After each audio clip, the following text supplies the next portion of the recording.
Olá, querido ouvinte, seja muito bem-vindo ao nosso Evangelho no Lar.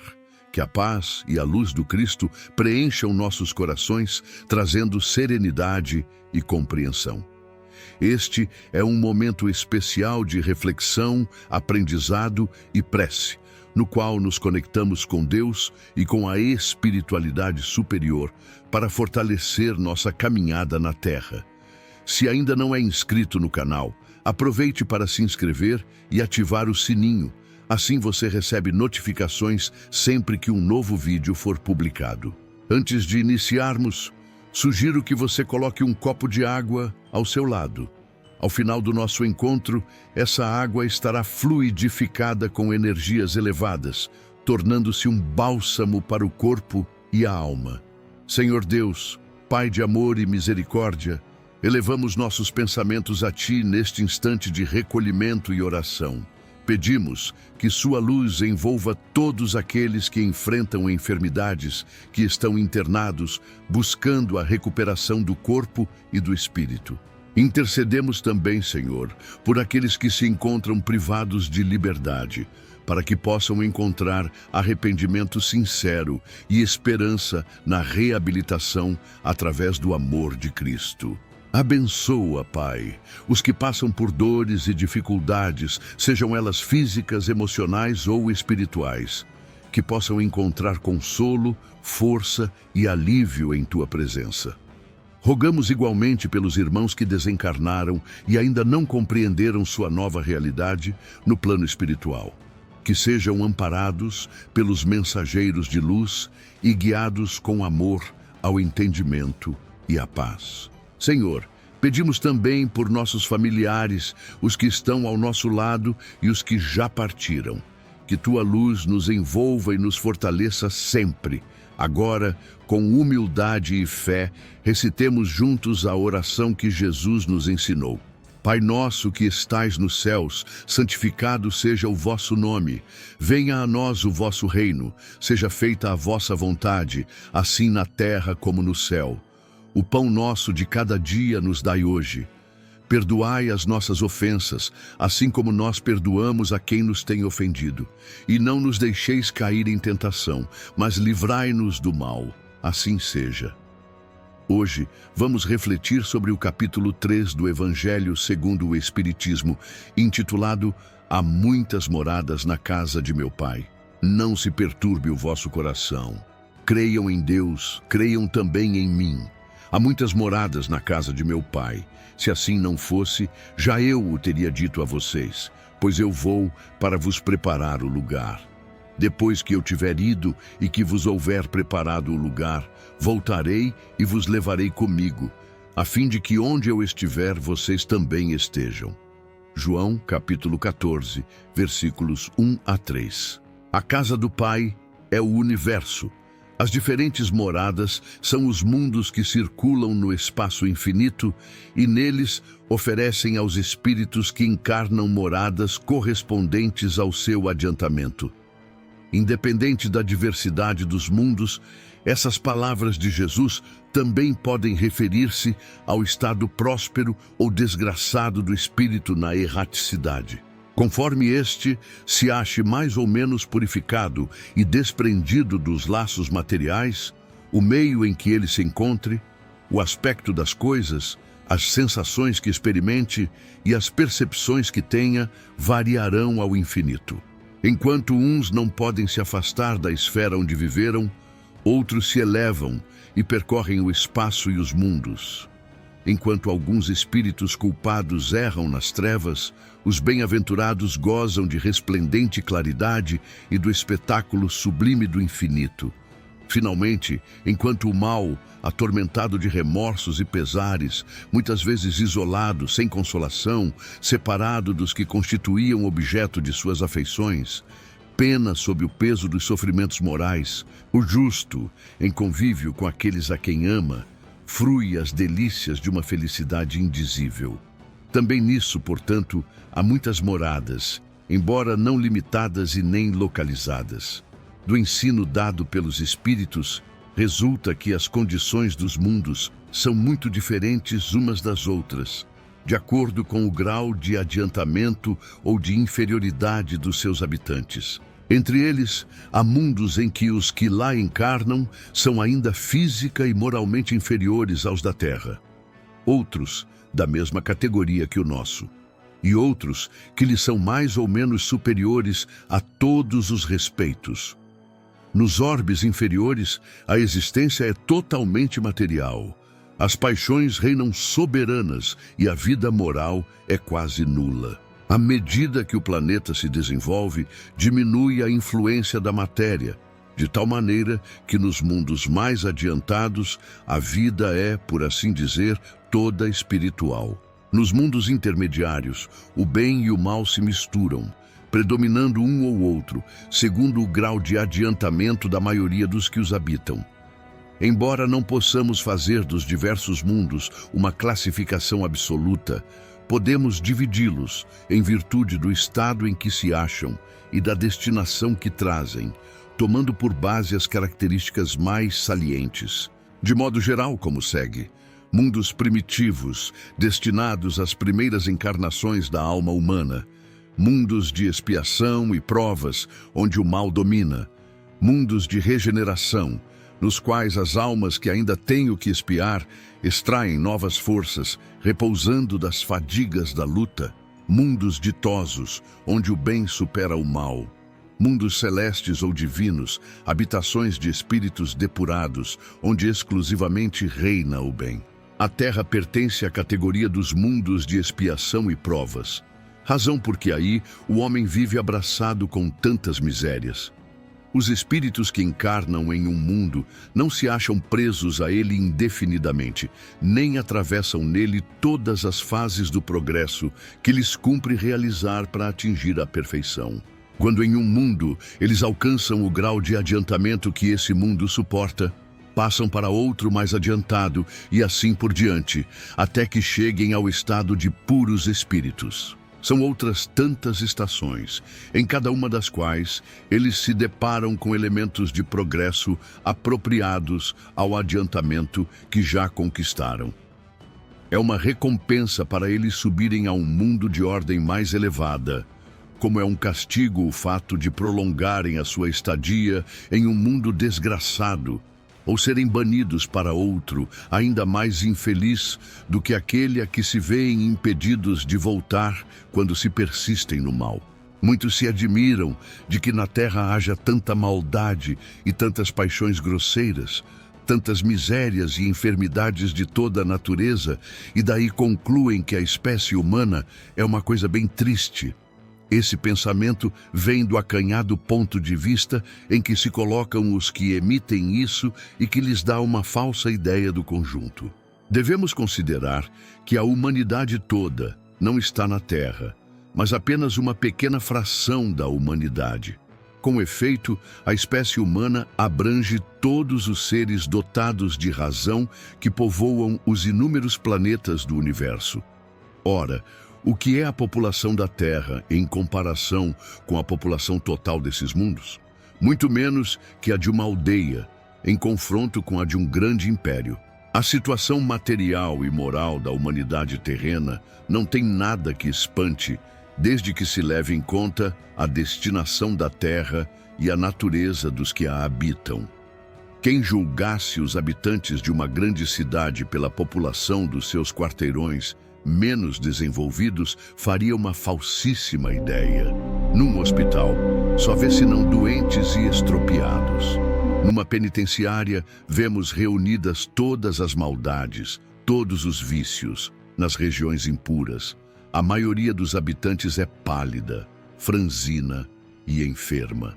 Pois bem, imaginemos a Terra como um subúrbio, um hospital, uma penitenciária, um sítio malsão, e ela é tudo isso ao mesmo tempo, e compreenderemos por que as aflições superam aos gozos, pois não se mandam para o hospital os que se acham com saúde, nem para as casas de correção os que não praticaram nenhum mal, nem podemos ter por lugares de prazer os hospitais e as casas de correção.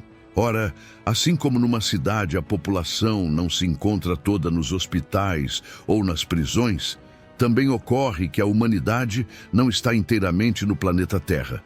E do mesmo modo que do hospital saem os que se curaram e da prisão os que cumpriram suas penas, o homem deixa a Terra quando está curado de suas enfermidades morais. Instruções dos Espíritos. A qualificação de mundos inferiores e mundos superiores não tem nada de absoluto. Aliás, é muito relativa. Tal mundo é inferior ou superior com referência aos que lhe estão acima ou abaixo, na escala progressiva. Tomando a Terra por comparação, podemos fazer ideia do estado de um mundo inferior, supondo seus habitantes na condição das raças selvagens ou das nações bárbaras que ainda se encontram entre nós, como restos do estado primitivo do nosso orbe. Nos mais atrasados, os seres que os habitam são de certo modo mais rudes, revestem a forma humana, mas sem muita beleza. Seus instintos não têm a abrandá-los qualquer sentimento de delicadeza ou de benevolência, nem as noções do justo e do injusto. Entre eles, a força bruta é a única lei. Carentes de indústrias e de invenções, passam a vida na conquista de alimentos. Entretanto, Deus não abandona nenhuma de suas criaturas. No fundo das trevas, permanece da inteligência latente a vaga intuição, mais ou menos desenvolvida, de um ser supremo. Esse instinto basta para torná-los superiores uns aos outros e para lhes preparar a promoção a uma vida mais completa, pois eles não são seres degradados, mas crianças que estão a crescer. Entre os degraus inferiores e os mais elevados, há inúmeros outros, e difícil é reconhecer-se nos espíritos puros, desmaterializados e resplandecentes de glória, os que foram esses seres primitivos, do mesmo modo que no homem adulto se custa a reconhecer o embrião. Nos mundos que chegaram a um grau superior, as condições da vida moral e material são muitíssimo diversas das da vida na Terra. Como por toda parte, a forma corporal aí é sempre a humana, mas embelezada, aperfeiçoada e, sobretudo, purificada. O corpo nada tem da materialidade terrestre e por isso não está sujeito às necessidades, nem às doenças ou deteriorações que a predominância da matéria provoca. Por serem mais apurados, os sentidos são aptos às sensações a que neste mundo a grosseria da matéria impede. A leveza específica do corpo permite locomoção rápida e fácil. Em vez de se arrastar penosamente pelo solo, desliza, a bem dizer, pela superfície, ou plana na atmosfera, sem qualquer outro esforço além do da vontade, conforme se representam os anjos, ou como os antigos imaginavam os manes nos campos elíseos. Por sua vontade, os homens conservam os traços de suas passadas migrações e se mostram a seus amigos tais quais estes os conheceram, porém irradiando uma luz divina, transfigurados pelas impressões interiores, então sempre elevadas. Em lugar de semblantes descorados, abatidos pelos sofrimentos e paixões, a inteligência e a vida brilham com a claridade que os pintores têm figurado no nimbo ou auréola dos santos. A pouca resistência que a matéria oferece a espíritos já muito adiantados torna rápido o desenvolvimento dos corpos e encurta ou quase anula a infância. Isenta de cuidados e angústias, a vida é proporcionalmente muito mais longa do que na Terra. Em princípio, a longevidade guarda proporção com o grau de adiantamento dos mundos. A morte, de modo algum, acarreta os horrores da decomposição. Longe de causar pavor, é considerada uma transformação feliz. Por isso que lá não existe a dúvida sobre o porvir. Durante a vida, a alma, já não sendo constringida pela matéria compacta, expande-se e goza de uma lucidez que a coloca em estado quase permanente de emancipação e lhe consente a livre transmissão do pensamento. Nesses mundos venturosos, as relações, que são sempre amistosas entre os povos, jamais são perturbadas pela ambição, da parte de qualquer deles, de escravizar o seu vizinho, nem pela guerra que daí decorre. Não há senhores, nem escravos, nem privilegiados pelo nascimento. Só a superioridade moral e intelectual estabelece diferença entre as condições e dá a supremacia. A autoridade merece o respeito de todos, porque é conferida somente ao mérito e se exerce sempre com justiça. O homem não procura elevar-se acima do homem, mas acima de si mesmo, aperfeiçoando-se. Seu objetivo é escalar a categoria dos espíritos puros, e esse desejo não é um tormento para ele, porém, uma ambição nobre que o induz a estudar com ardor para igualá-los. Lá todos os sentimentos delicados e elevados da natureza humana se acham engrandecidos e purificados. Desconhecem-se os ódios, os ciúmes mesquinhos, as baixas cobiças da inveja. Um laço de amor e fraternidade prende uns aos outros todos os homens, ajudando os mais fortes aos mais fracos. Possuem bens em maior ou menor quantidade, conforme os tenham adquirido, mais ou menos por meio da inteligência. Todavia, ninguém sofre, por não lhe faltar o necessário, uma vez que ninguém se acha em expiação. Numa palavra, o mal não existe nesses mundos. No mundo de vocês, precisam do mal para sentirem o bem, da noite para admirarem a luz, da doença para apreciarem a saúde.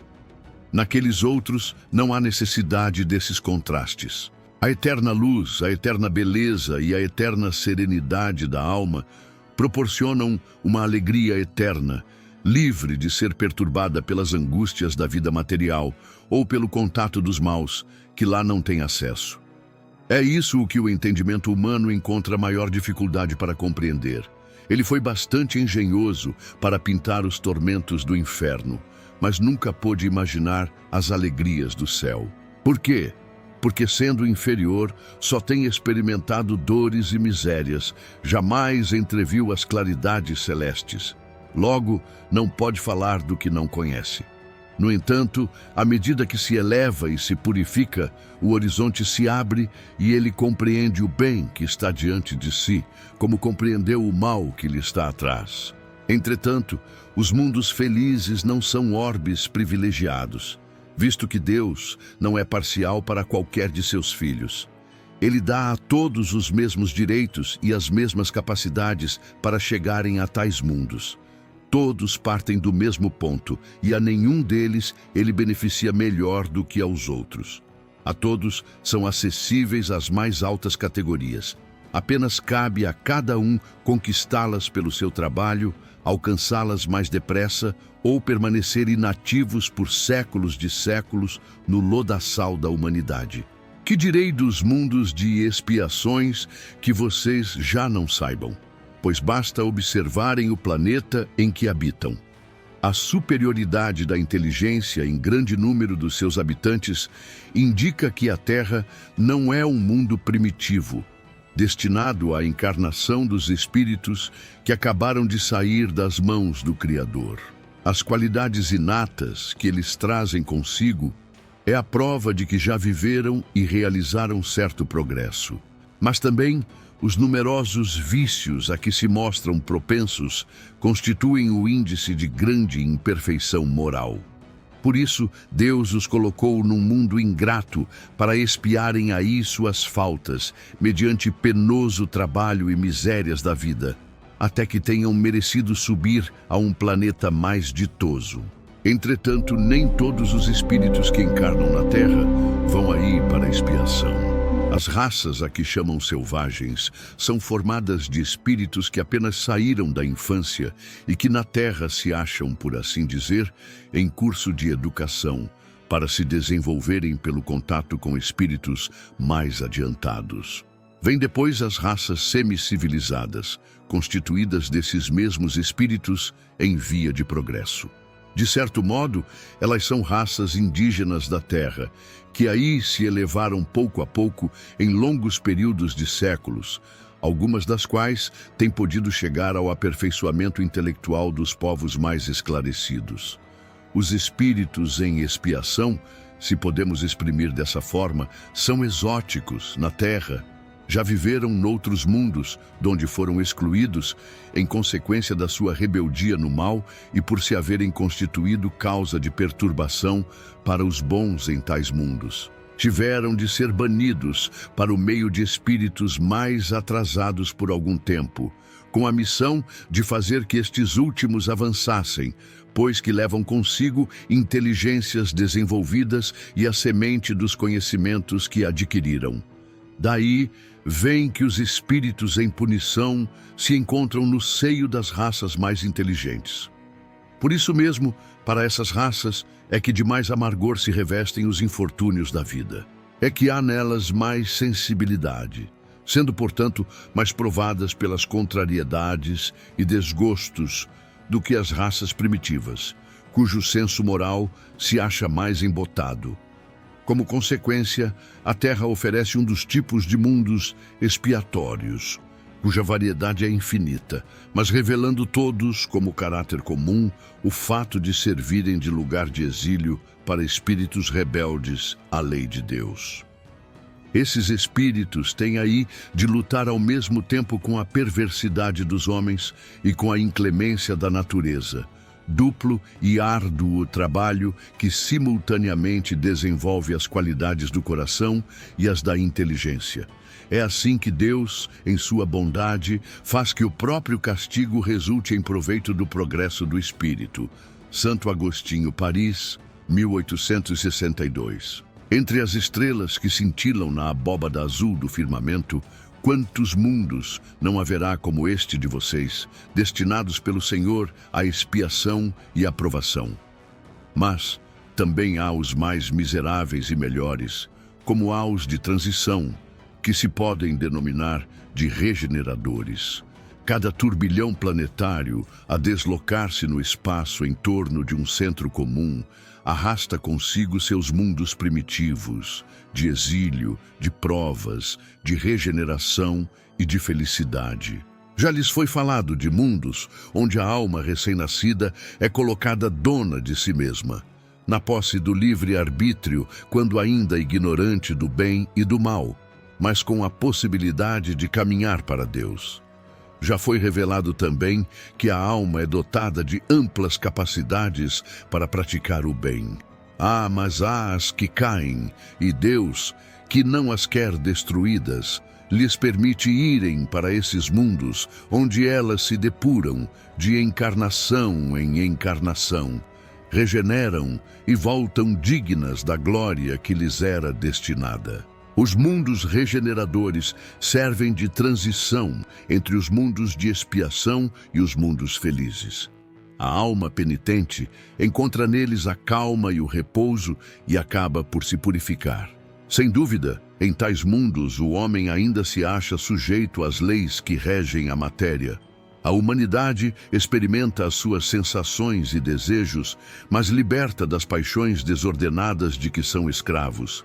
Isenta do orgulho que impõe silêncio ao coração, da inveja que a tortura, do ódio que a sufoca. Em todas as partes se vê a palavra amor escrita. Perfeita igualdade preside as relações sociais. Todos reconhecem Deus e tentam caminhar para Ele, cumprindo suas leis. Todavia, nesses mundos ainda não existe a felicidade perfeita, mas o começo da felicidade. O homem lá é ainda de carne, e por isso sujeito às vicissitudes de que só se acham libertos os seres completamente desmaterializados.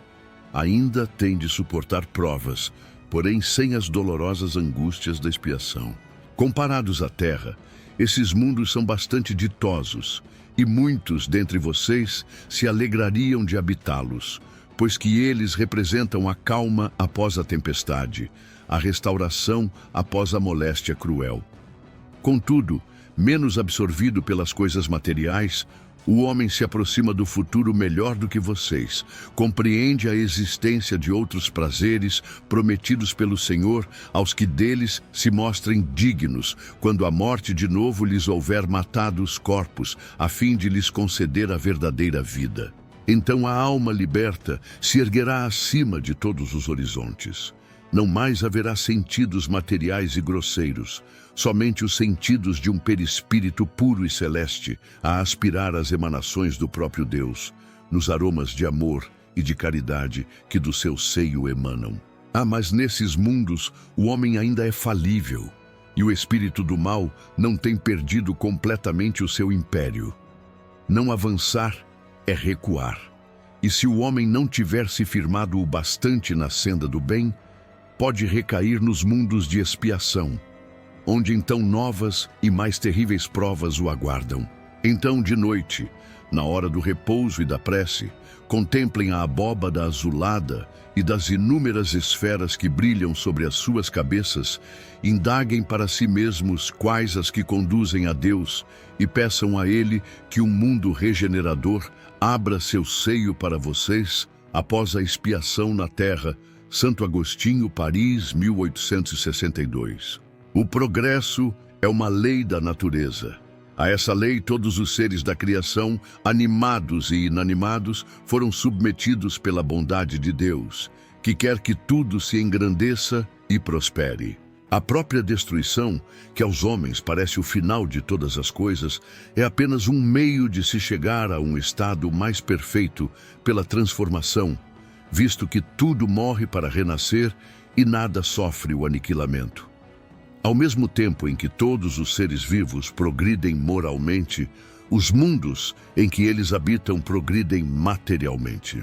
Quem pudesse acompanhar um mundo em suas diferentes fases, desde o instante em que se aglomeraram os primeiros átomos destinados a constituí-lo, veria esse mundo percorrer uma escala progressiva sem cessar, mas de degraus imperceptíveis para cada geração, e a oferecer aos seus habitantes uma morada cada vez mais agradável, à medida que eles próprios avançam na senda do progresso. Assim, paralelamente ao progresso do homem, marcha a evolução dos animais, que são seus auxiliares, a dos vegetais e a da habitação, pois nada na natureza permanece estacionário. Como é grandiosa essa ideia e digna da majestade do Criador!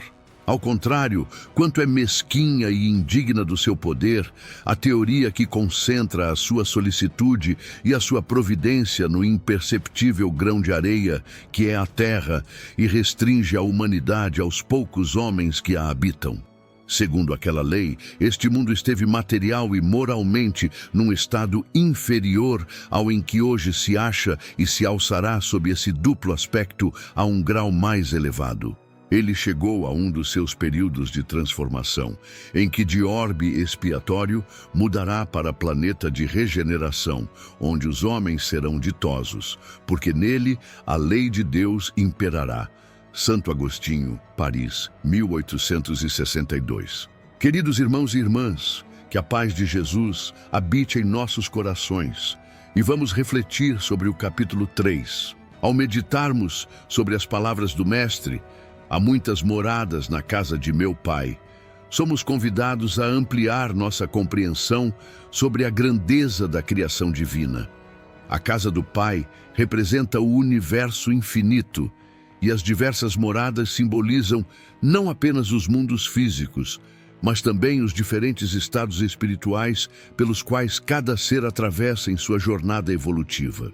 Essa passagem nos ensina que o progresso é uma lei divina, e que cada espírito avança conforme seu mérito e aprendizado rumo a esferas mais elevadas de paz e sabedoria. A Terra, como mundo de provas e expiações, é uma escola onde enfrentamos desafios que impulsionam nosso crescimento moral. Aqui, aprendemos sobre o valor do amor, do perdão e da caridade. No entanto, Jesus nos traz uma mensagem de esperança. Existem mundos mais felizes, onde o bem reina soberano e os espíritos, livres das dores da matéria, vivem em plena harmonia. Essa reflexão nos lembra de que as dificuldades e dores que enfrentamos são passageiras. Se perseverarmos no bem e nos esforçarmos para viver de acordo com os ensinamentos de Jesus, seremos conduzidos a moradas mais elevadas, onde a luz dissipa as sombras e o amor prevalece sobre toda tristeza. Portanto, irmãos, não nos deixemos abater pelas provações da vida. Cada desafio representa um degrau em nossa ascensão espiritual. Se hoje sofremos, lembremo-nos de que estamos em aprendizado e que no tempo certo colheremos a paz e a felicidade prometidas pelo Mestre. Vamos encerrar esse Evangelho do Lar com a seguinte oração: Senhor da vida, Pai de infinita bondade, agradecemos pela dádiva da existência e pelo aprendizado diário que nos conduz ao crescimento e à evolução. Que possamos compreender que cada experiência faz parte de Teu plano divino, guiando-nos à luz da perfeição espiritual. Ilumina-nos, Senhor, para que enfrentemos as provas da vida com fé e resignação, certos de que sempre há uma morada melhor nos esperando.